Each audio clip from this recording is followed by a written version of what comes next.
Well, I'm taping this 24 hours in advance of the inauguration, and I want to make a connection, and please bear with me. Davos.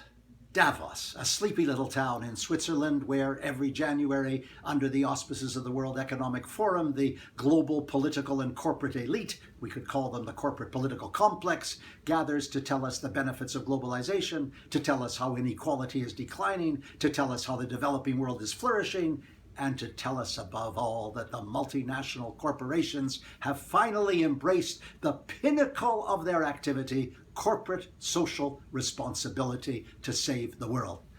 So I have one or two things to say about corporate social responsibility. Deutsche Bank is being fined, paying penalty of $7.3 billion for the transgressions around the subprime mortgage fiasco in 2008. And just this morning, it was reported that Credit Suisse is paying $5.3 billion for the same horrendous transgressions. And then again, today it was reported that Morgan Chase is paying $55 million in fines. Now, you're not going to believe this because they charged their African American clients more for loans than they charged their white clients. Is it possible to think that that kind of thing still takes place? And then there are the automobile manufacturers. Volkswagen is paying $14.3 billion because of lying around emissions. And Rolls-Royce is paying $800 million in penalties for attempting to bribe people in 6 countries. And General Motors is paying over $1 billion in penalties and court settlements for a faulty ignition switch, which has resulted in a number of deaths. And they knew the switch was faulty. And then there's the pharmaceutical industry, where Mylan Pharmaceuticals is paying $45 million because they unwarrantedly raised the price of EpiPen beyond levels that consumers were able to afford.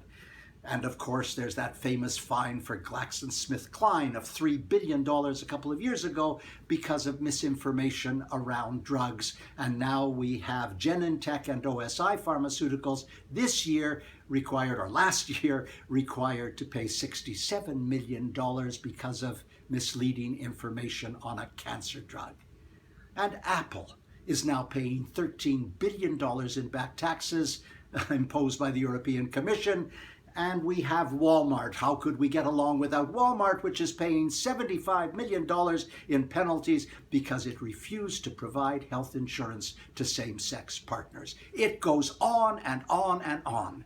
These multinational corporations, which lay the economic landscape for the entire world, don't give a tinker's damn about wages, about job creation, about mortgages. They care only about their balance sheets. And they have roiled enough resentment and anger around the world to result in Brexit in the United Kingdom and the election of Donald Trump in the United States. That was last week. I'm Stephen Lewis.